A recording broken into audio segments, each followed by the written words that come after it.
Hi, Margaret. Hi, Jen. How are you? How are you? So you can tell you're not up here because you're wearing sleeveless, and it was kind of chilly today when the storm went through. Yeah. Is it hot? Is it hot down there? No, it's actually really nice. It's because it's overcast, so it's pleasant. Good. I didn't have to fully close up the house yet. Good. Well, one of these days we'll have to get together and measure. Yeah. Yeah. You're up there? Yeah. Nice. Did you guys get rain? Yeah, we got a little bit, enough to wet the windows and a little bit on the plant. So not too bad. We got more last night. Yeah. It was pouring in my house for a couple of minutes last night. We all ran outside. I have some guests staying, and we all ran outside and danced in the rain. Yeah, well, we were going to go down to an ACE event that was outside at the Peruvian. We kind of went, I don't think so. We're not going. Yeah. So they might have moved it in, but we didn't go. Yeah. So. No, just thunder so far today. No actual rain. Hey, everybody. Hello. Hey. Hi, Eris.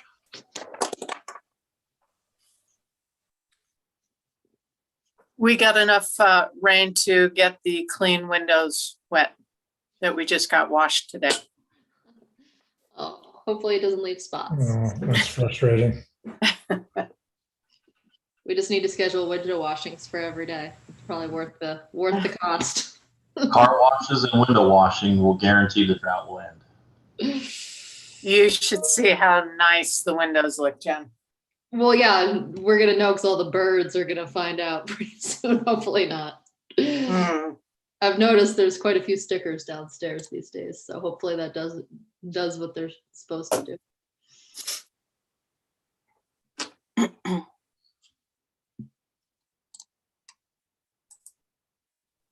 Oh.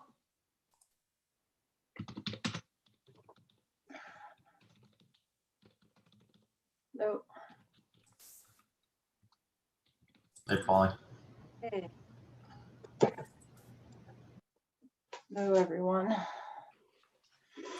Hello.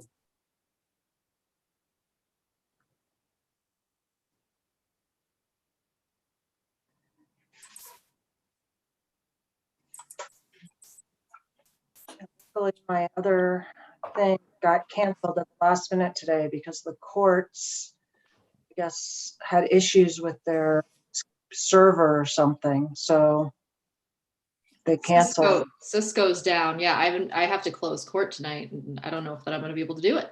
Oh. Like monthly. I have to do all the monthly reports. Mm-hmm. And I can't get in. Yeah, it's down. I heard that. Even their website's down. Wow. Like the whole kit and caboodle. Wow. Yeah. Oh, that's a bummer. Oh yeah. It's been going down a lot lately. Yeah. Well, it worked well for me. I was like, yeah. I hate the stress of being double booked. So. Oh. Cameron.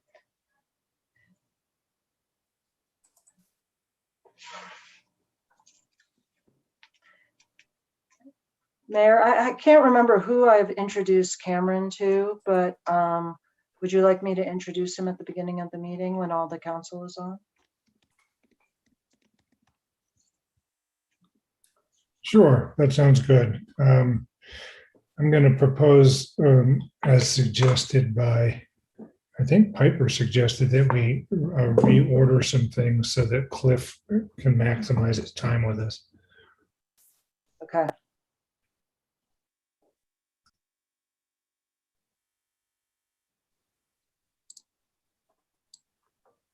Hello, Elise. Hi. Please. Jay.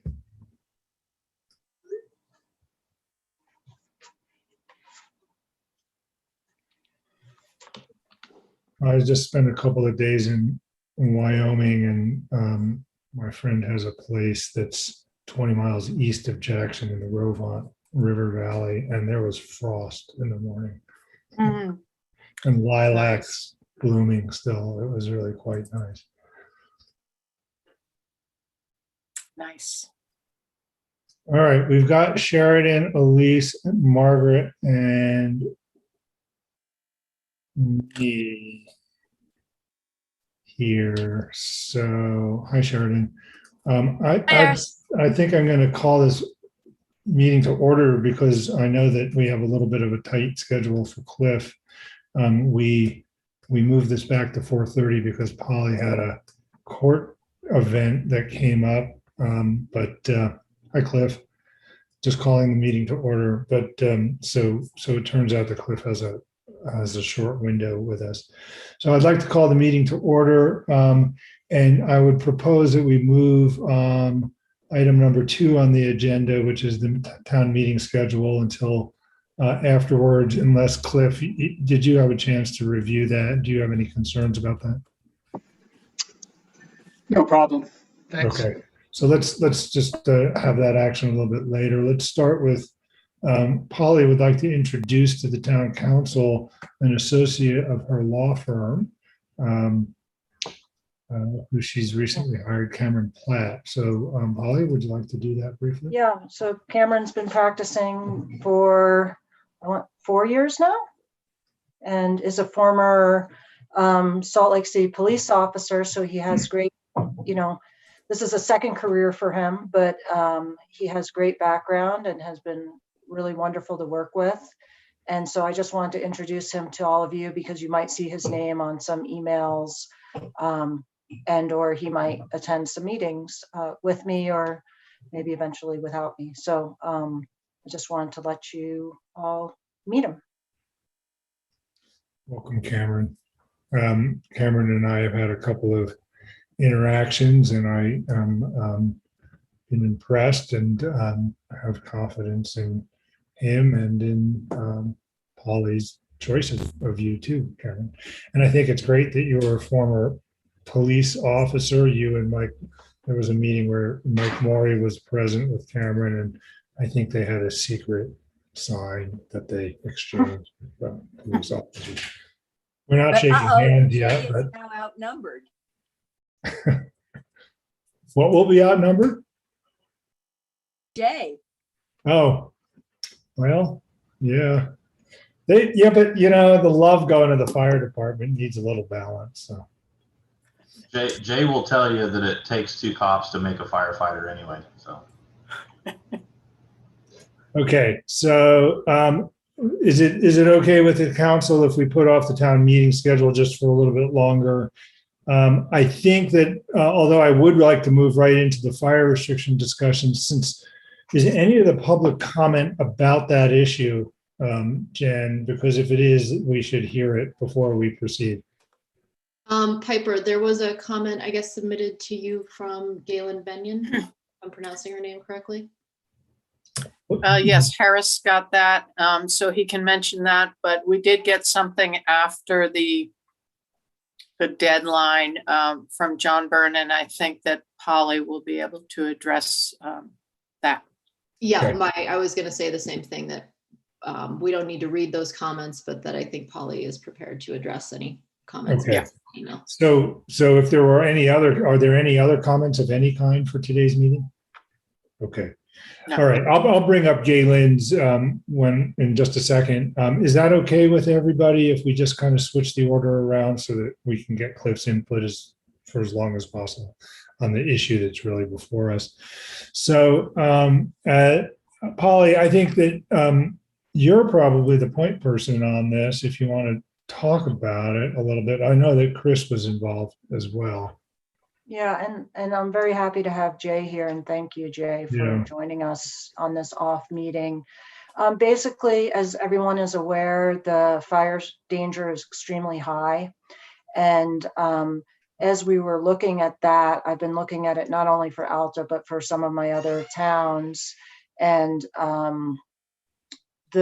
noticed that Alta did not have what I was calling a year-round restriction, which might be confusing, and that was one of the comments. We called it year-round in the title, but actually it's it's going to be what we're suggesting is a codified version that will run from May, I believe it's May 1st through October 31st, that bans the use of open flames as well as smoking.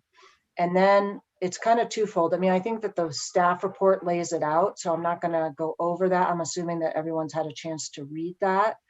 But we're doing this to have the year-round, what I'm calling the year-round or the codified version, just so that every summer it's clear that fires are restricted up at Alta.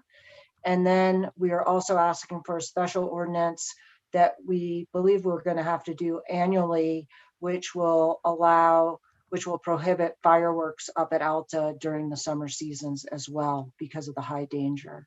And including the holidays.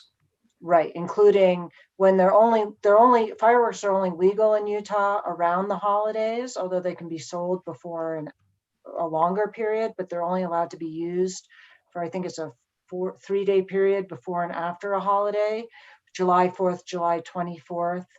But we are allowed to preempt that if we have existing hazardous conditions, environmental conditions, which the entire town does.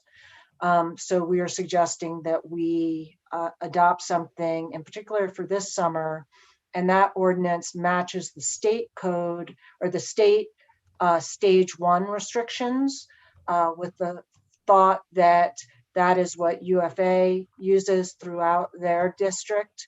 The U.S. Forest Service has also adopted stage 1 restrictions that read slightly differently. Every jurisdiction seems to do slightly different things, but we went off of what the state one was.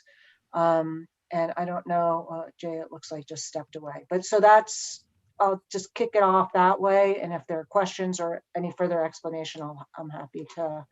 Let me add a couple of thoughts before we open it up. In some sense, we were requested to do this by the county because municipalities have the right to make these restrictions pursuant to the findings of particular risk.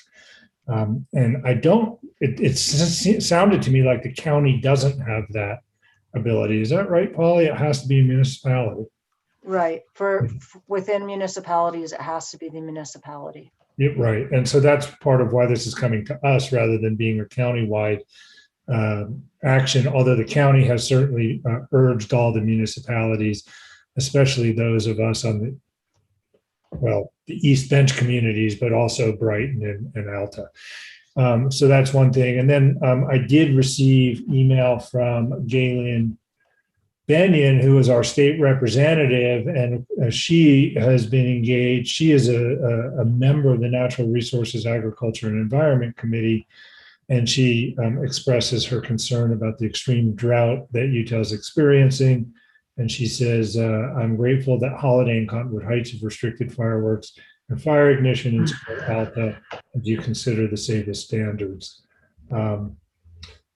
And then she notes that fire restrictions have the complete support of the UFA, which also has communicated with us several times, both from Chief Dan Peterson himself and also through various other officials like our liaison, Chief Jay Torkelson, and also the fire marshal, Brad Larson.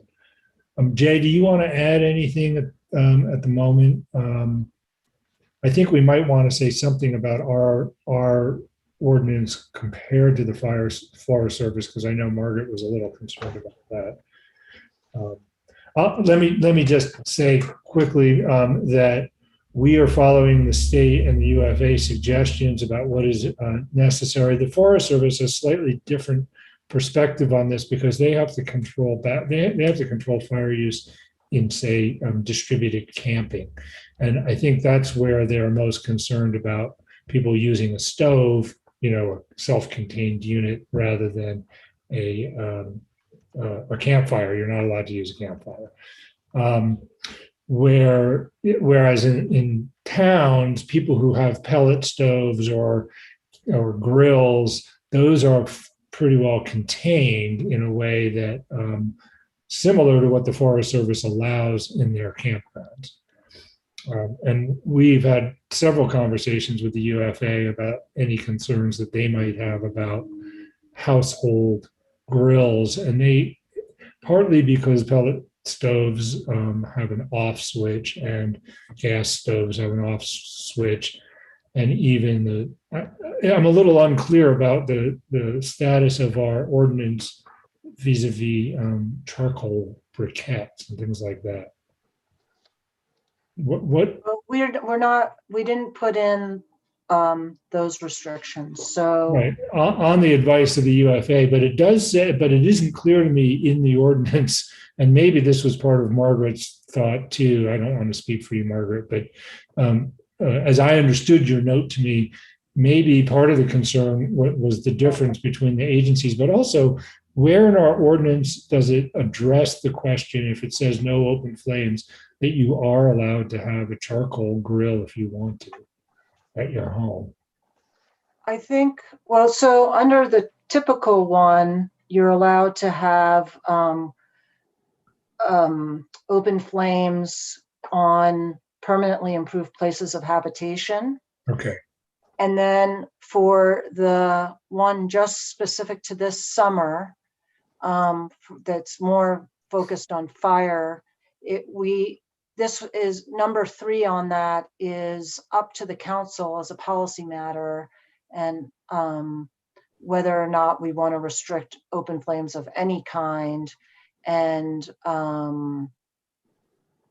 as I said, that matches it. And I think it's up to interpretation if that it says compressed or liquid gas grills, stoves, conceivably a briquette, charcoal could be a stove.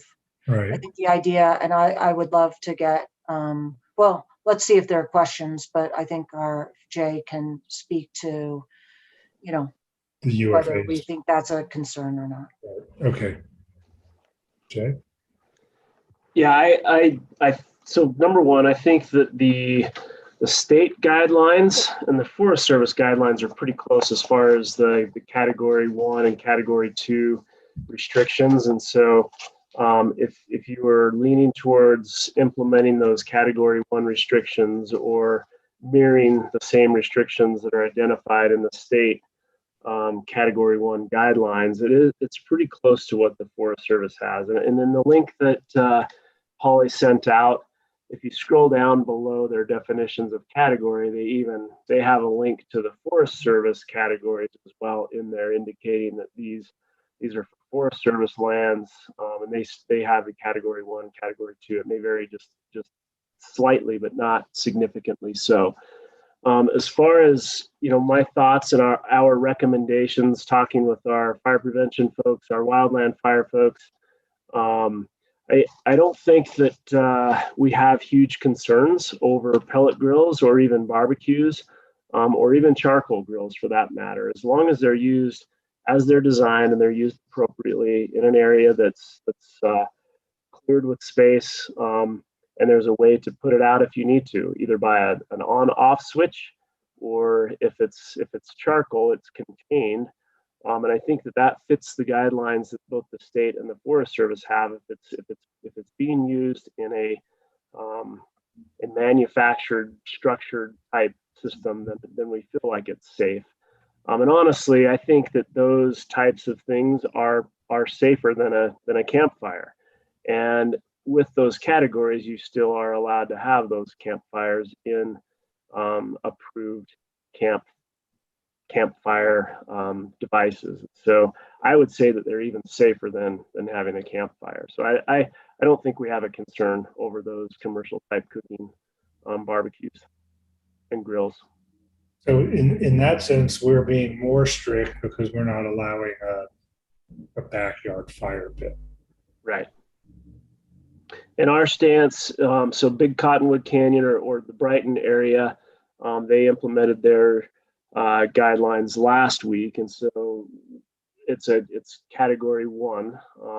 Correct me if I'm wrong, Polly, but I believe that they adopted those guidelines. And so if someone were to have a recreational fire in those areas, we would respond and ask them to put it out. And we would respond with our law enforcement partners in order to do that. They don't always need to be cited. I think it depends on the circumstances. They certainly could be cited, but I think it depends on the circumstances. But we would work in conjunction with our law enforcement partners to make sure that those are extinguished. Thanks, Jay. Cliff, I know that your time is short. Let me see if you have concerns with where we're headed. Thank you so much, Mayor. No, I don't. Every one of us, I'm sure, could write this a little bit differently, but it does what we need to do, and I would strongly encourage the council to pass the ordinances as written. I'll be able to stick around for maybe another 5 minutes, and then I'll sign off without any further comment. Would you, I should have asked for a motion and then discussion. Would you care to make that a motion? Well, we have two ordinances here, and so I think there's going to be discussion. So I appreciate the opportunity, but I think it's going to have to go forward without me. Thank you so much, Mayor. Okay, fair enough. Okay, so let me ask the other town council members, Elise, Sheridan, and Margaret. Feel free to raise issues. My only question was to Polly. So if for some reason the state goes to stage 2, do we have to re-adopt a new ordinance? Yes, the Okay. state prohibitions do not apply to municipalities. Okay. So if the state went to stage 2, then we would have, well, the way that it's written right now, we have the equivalent of stage 2 with, if you look at the fireworks restrictions, just try and get the right title of the, it's just called Alta Fireworks Restrictions. But the one that says for fireworks, section 2, number 3, has no open flames of any kind, and that is the equivalent of stage 2 for the statewide. So Okay. That's a policy question for you all, is do you want to do that now? Do you want to, or do you not? And then, we're authorized to do that if we want to, because of the finding of the UFA.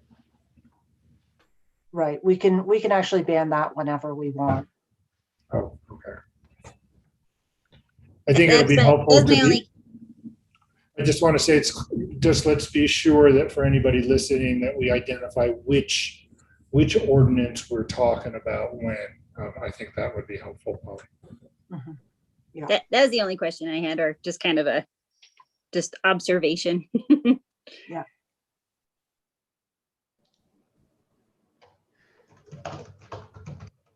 Okay, so I guess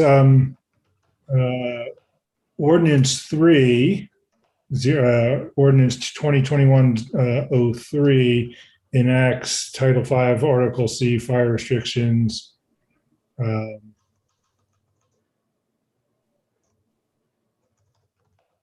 Which we need a separate vote on each of these. Is that right? Yeah, each ordinance needs its own vote. So ordinance 3 is going to allow you to codify fire restrictions, and based on discussions with staff and with the fire district, we felt that it was appropriate that it would only be effective during, where did I put it? June 1st through October 31st each year, because hopefully Alta has snow and it's not a fire danger other times of the year. Right, and if that were to change, then we could change the dates on that ordinance. Yeah. And then ordinance 4 is the specific one about fireworks. Correct. Okay. So it's confusing because ordinance 3 also bans fireworks, but the problem is that the way that the state code is so wacky that we have to also pass 4 in order to ban them because of the way that the state code is written. Right. And 4 is the one that we would have to do annually if we so Correct. choose. Okay. Is everybody clear on what's before us then? I hope I didn't confuse people. I was hoping to do the opposite. Okay. I make a motion, Harris, that the town council adopt 2021-03 ordinance concerning fire restrictions. Okay, is there a second? Second? Second. Okay, I think Elise got a little bit sooner on that one as a second. Thank you, Margaret and Elise. Any additional discussion? Yeah, I do have some comments, so I wanted to get us into the proper mode for that. One was something on page 1 in the definitions, we talk about restricted areas, and we specifically refer to indigenous plants and trees, or trees and plants. And I'm wondering if we can just strike indigenous, because I'm not sure that we're necessarily only concerned about fires for indigenous trees and plants. And then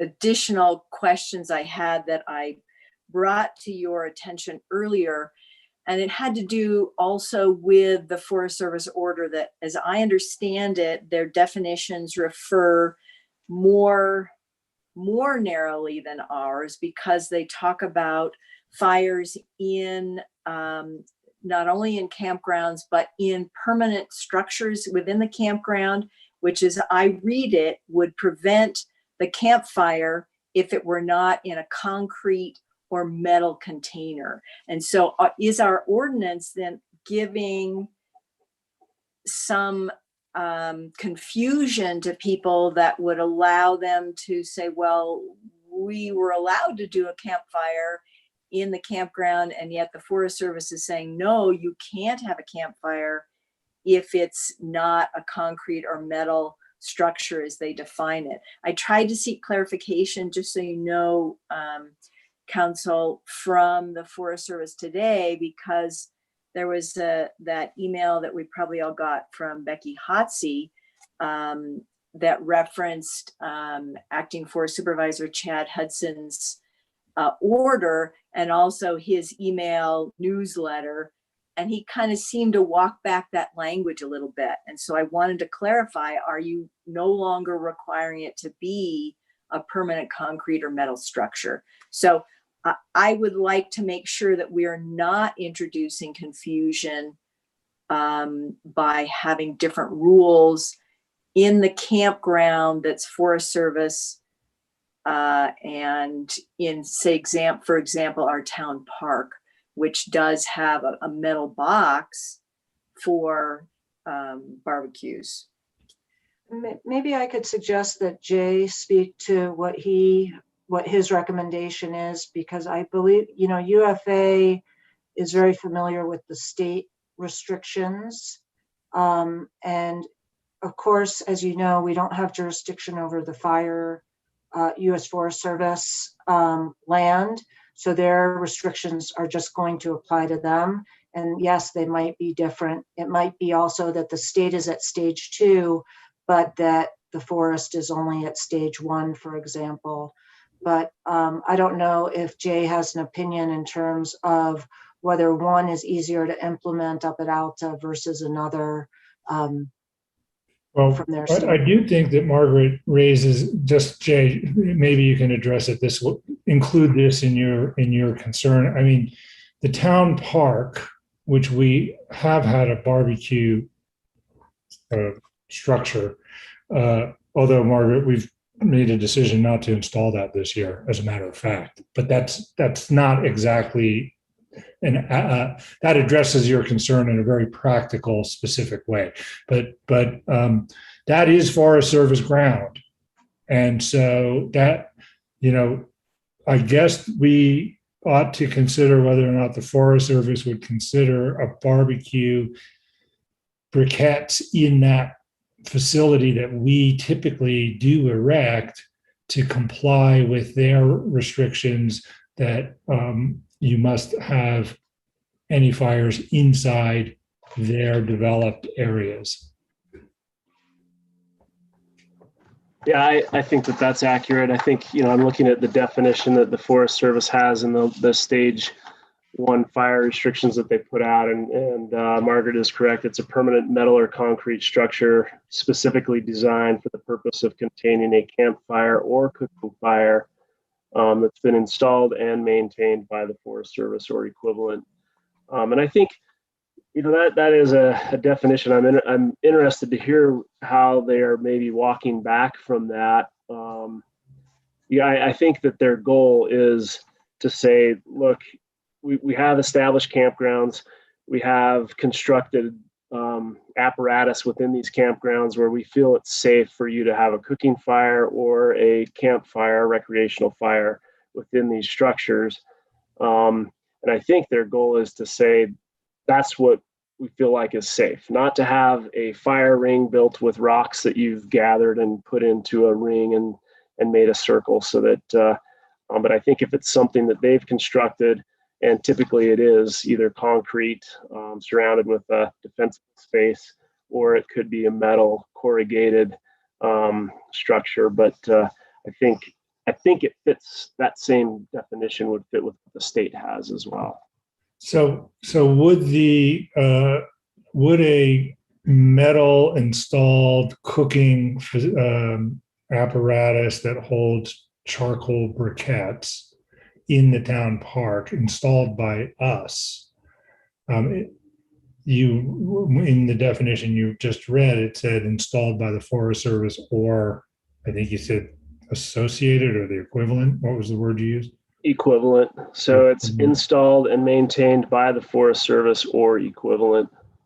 And, we have a good relationship with the Forest Service. I suppose that Mike and Polly and you, Jay, can weigh in on whether or not the Forest Service would object if would somebody be violating the forest order if we did install that apparatus and people were using it. My guess is that the Forest Service would be fine, probably even under the Siska agreement, potentially. But I think that the Forest Service would recognize town park facilities as meeting the same definition as a campground. So, one thing we could do is confirm that. It's a moot issue at the moment because we decided not to put that thing in this summer. And if we continue to have a stage 1 concern next year, we could address it with the Forest Service and make sure that they're okay with that. I think that's wise. But just as an abundance of caution, it wasn't really the potential conflict between the jurisdictions, Margaret, that led us to say this was a good idea to just not install this. It just seemed like not encouraging it was a good idea. And certainly it would seem to me that the forest regulation would say that people shouldn't bring their own grills to the park. Because the other thing is, as I've walked in the campground, it appears, and I have no idea, I haven't checked, but it appears that there is wood prepared for people to purchase in the campground, as has been done in the past, to be used in the campground, fire rings. And yet there was something else that I saw in the stage 1 Forest Service regulations about fires of only liquid petroleum fuel. So I just, and maybe this has nothing to do with our ordinance, but again, the confusion that potentially is there. I just want to make sure that we're not setting either ourselves or UFA up for something that we're not really wanting. I think that has to do with people with camp stoves, like backpackers. And those are, you do need to have either butane, they need to be some kind of petroleum product. And I think the idea there is there's an off switch. Yeah, but that again, this ordinance or the rule that I was looking at, order number 0419-491, talks about it using a fire outside a fire structure, and it's that definition of fire structure that Jay was referencing earlier. So I don't know. I just read the material and wanted to ensure that we were doing what we could to make it clear. I think, I don't know if we're not going to be trying to interpret the U.S. Forest Service. We're not, I guess Mike has the ability to, the town marshal has the ability to cite people, but really the Forest Service is going to be patrolling their own areas. And so I don't want to get into too much detail in terms of how they interpret it. What we drafted follows the state code, and actually that indigenous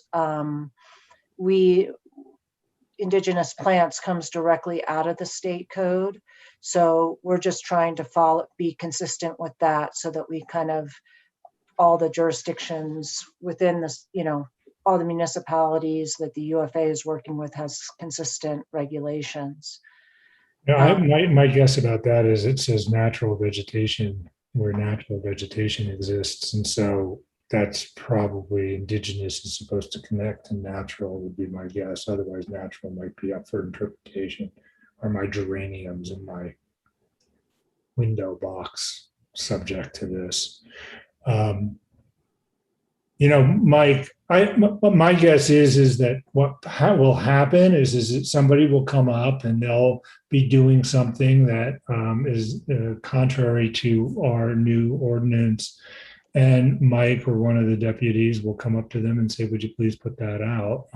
Because of the fire danger, Alta has a restriction on these things. And that would be the end of it. I have a feeling there aren't very many people who investigate our ordinances and code to the extent that a diligent town council member does.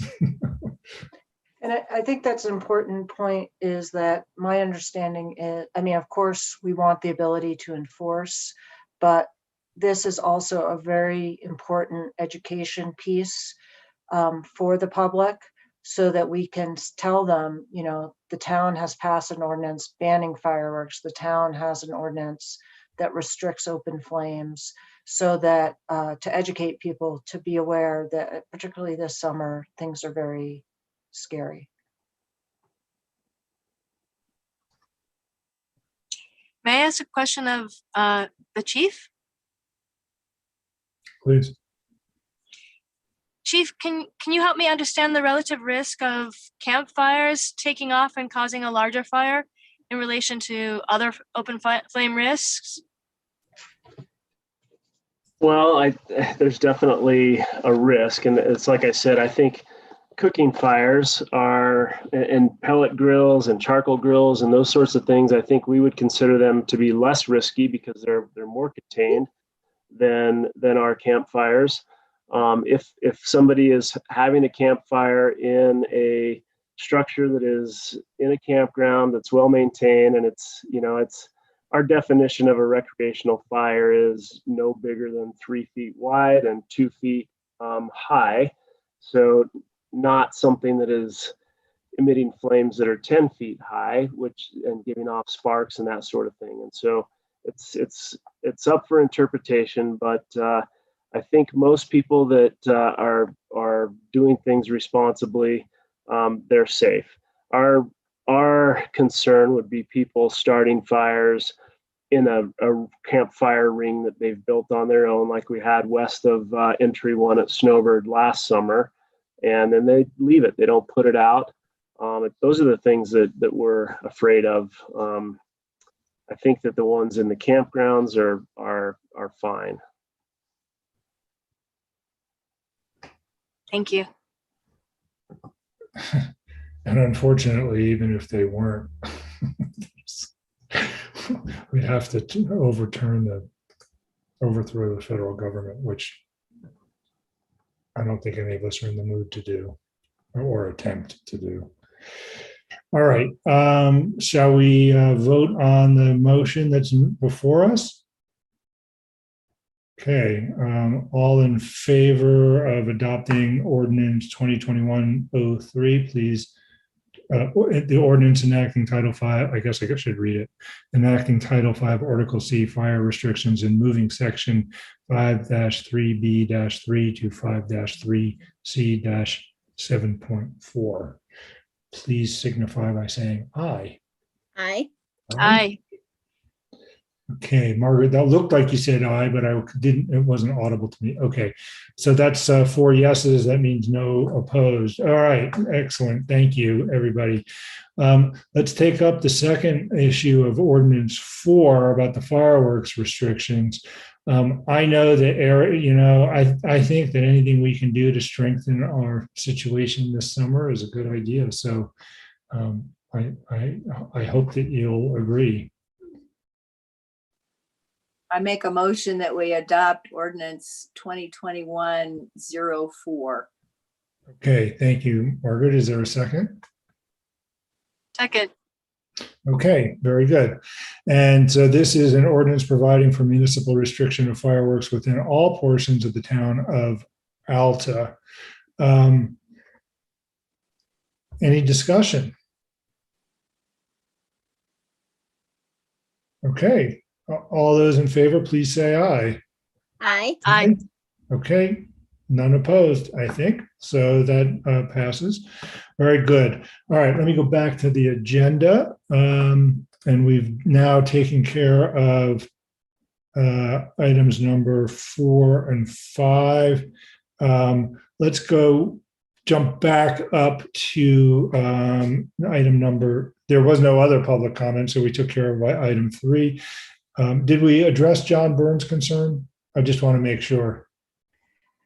Yes, well, his What did main he say? concern, yeah, he just had a question about why it was called, the title was year round when it was actually a seasonal restriction from during the summer months.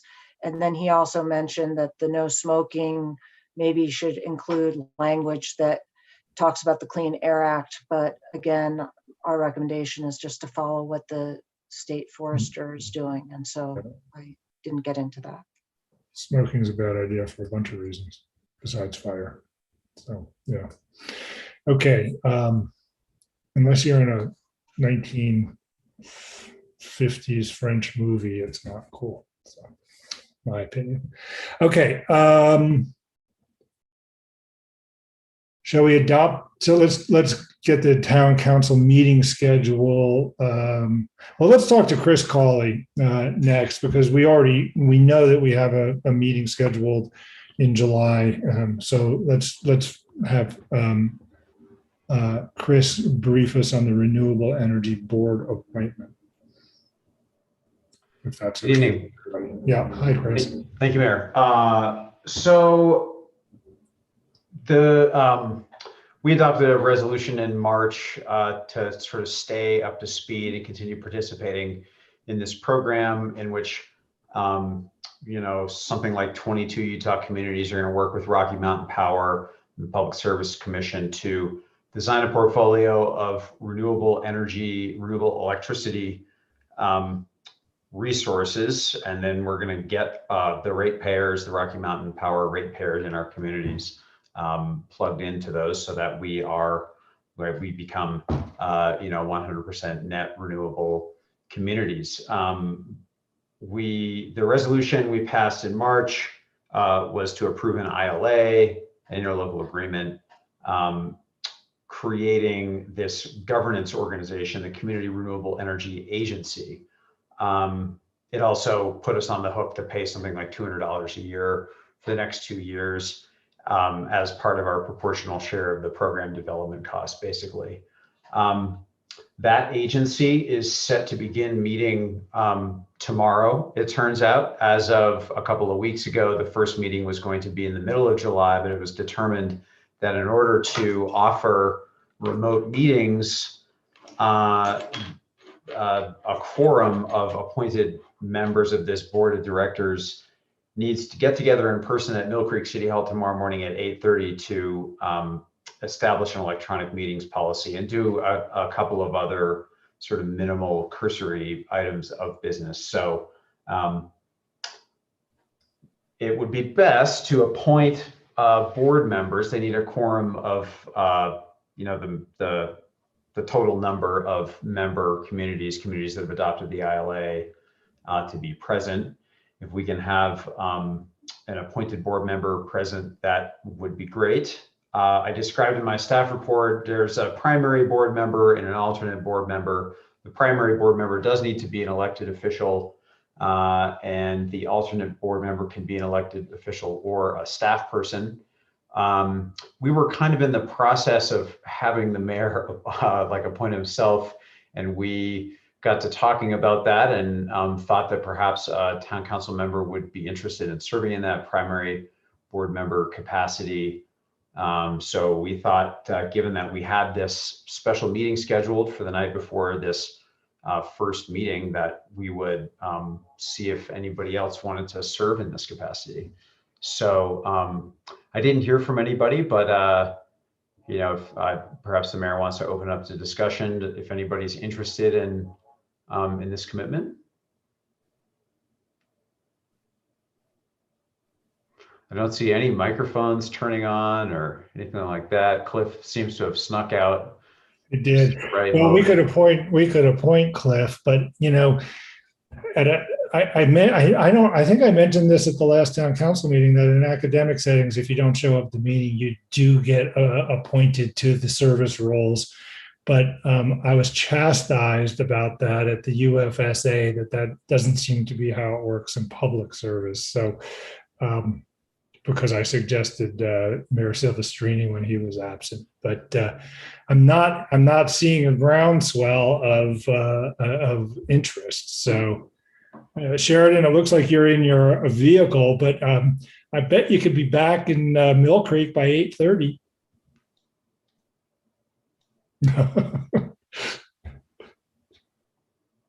This process will be ongoing for like 6 years, I think. So,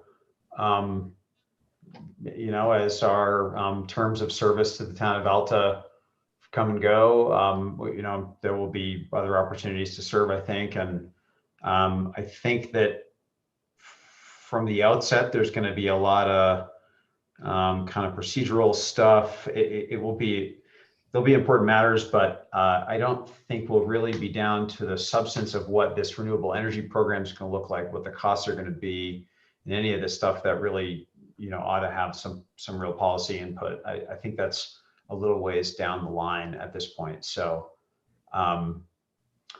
what we had discussed is that the mayor would serve as the primary board member. I would serve as the alternate board member and probably be the person who attends the meetings in person or remotely. I think that staff members are going to be responsible in a lot of communities for kind of, keeping the governing body and the community up to speed on what's happening in this agency, and actively collaborating with each other. So. Okay, so Chris, it's tomorrow morning at 8:30. Do you have a sense of how long this meeting is meant to go? It's in the Mill Creek City Hall, which is on 33rd South. The calendar appointment is from 8:30 to 10, but it's like, the agenda is brief. It might be possible to fill an hour and a half, but I guess my sense is that it would be shorter. So, all right. It will be live streamed as well. They just need a quorum of, appointed board members present to adopt 4 resolutions, rules of procedure, oh, right. Yeah, that's right. I remember seeing that. They picked that up. Remind me, who's the chair? They don't have a chair yet, I don't believe. Mayor Silvestrini has been, he's convening working with the governance subcommittee, which involves, the bigger cities, basically, or the cities that have been most involved, beginning at the state legislature and getting this program authorized. And Okay, well, I'm not hearing much of a demand for somebody else to do this, so I'll step up and appoint myself, I guess, right?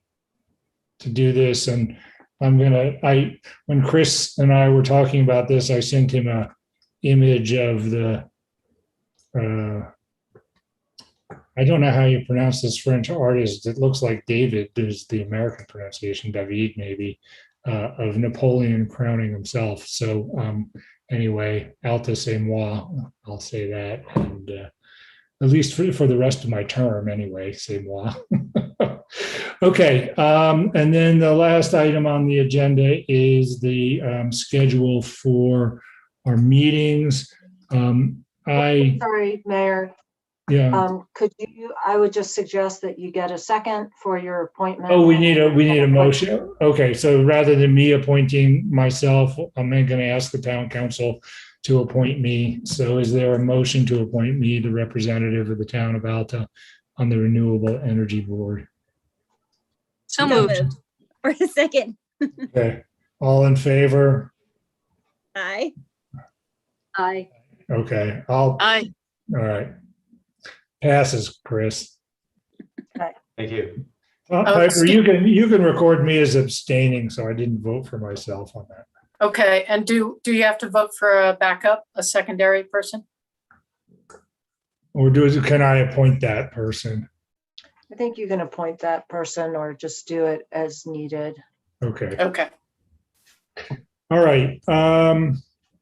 So let's see if I can share my screen. I can. Thank you. Here is the proposed meeting schedule for the town council meetings. What's interesting to me about this is September 8th, in fact, is the second Wednesday because the first is a Wednesday. So it's early. Same with December, February, March are relatively early. And the June meeting is relatively early. But I've been told, I think it was Piper who looked into it for us, that we are likely to have the tax information we need by then. So. Yeah. So let me move that we adopt this meeting schedule for the July 21 through June 22 town council meetings. Second. Second. Okay, thanks, Margaret. Any discussion? We did check and made sure these are not American holidays and other issues. Okay, all those in favor, say aye, please. Aye. Aye. Okay. Aye. All right, that's 4 yeses. Okay. Mayor, can I ask a question? Sure, Jen. Would it be helpful for the council if I sent out Outlook calendar appointments for all of those dates? You will because of the webinar feature, as long as we continue to operate online with these meetings, you'll get a separate invitation with joining details. But at least if you guys are using calendars, it would be on your calendar. I set them up for myself, so I'm happy to just include your emails. That I would would be do it if it's not helpful. That would be helpful. And I actually did have a request about the Zoom meetings and the webinars. I find them a little hard to find sometimes because they seem to come from different people or some entities. Sometimes it's the town of Alta. Sometimes it's like today, I ended up finding it under Zoom. Oh, interesting. So there's a difference in a meeting and a webinar and how those get sent. A lot of times, if it's a meeting, I will send it as an Outlook contact because everybody's information is the same for joining. In this webinar format, everybody gets their own unique way of joining, and it's tied to you as a person. And I think that's been a little confusing for people because webinars aren't used as frequently. Right, and you can't forward the meeting information, say on the day of the meeting. I can. Well, but that wouldn't be personalized in the webinar. No. It would just be for the meeting. Yeah, so I usually try and send it the Friday before a Wednesday meeting, the Zoom stuff, but I can that Wednesday, as long as it doesn't confuse you guys, I can click resend and it just resends you the same information you should have already got. I have no control on how you receive that though. Right. Would that be helpful to everybody? I mean, I end up with enough email that things get buried and I end up just kind of searching for them. I don't need the Outlook reminder. I've calendared all those dates already, assuming we were going to pass it. But that's just. Mayor, just if I can add a technical suggestion, if you get the first email, there's an option to add it to your calendar. And so if you don't, or if you don't get to it, that's the downside. Right. That's right. I mean, without this being straightforward, it's fine. I can manage it. It's okay. And sometimes that doesn't seem to go into Outlook, Cameron. It seems to go into my unused Apple Mail. Oh, really? Yeah. So. That's helpful. Right. I think I don't even know if that's an app that's built in or if it's one that I can delete actually, but I haven't deleted it because I was nervous to do that. But anyway, okay. I think that's everything. Let me check. A motion to adjourn, and then we'll see you in a couple of weeks. Just before we do that, Mayor, I wanted to see about maybe putting a new business item in the future. And I know that's not on our agenda for today, but in light of the fact that we do have an election coming and we have these ethics policies that were sent to us, I'd like to see if the additional materials that were sent to me could be sent to the council so that they have it, as well as potentially those that are running for office. So they know what the procedure is. So that's my request. And I don't know if that would be something that would be added to the agenda at the next meeting, or if it can be handled because it was not on the agenda for today. I'm not sure what you got that other people didn't get who filed for, if you're talking about as a town council member or as a candidate for the council? As a council member, I had some questions that I submitted and they got routed through Polly, who then responded to those with several documents that were not what we received originally, that had to do with the ethics policies and procedures, as well as how they derived, I guess, originally from the state auditor. So I thought it'd be helpful for the rest of the council to get what Polly sent me. Let's just request that Polly sends that to the town council.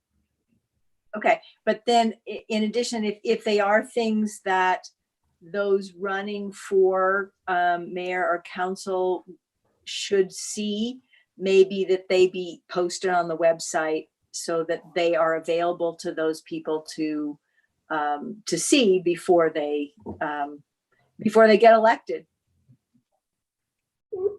I suppose that if they didn't want to abide by them, they should have looked at them before they even filed. But I do see the point that certainly there's a fail-safe time at this point.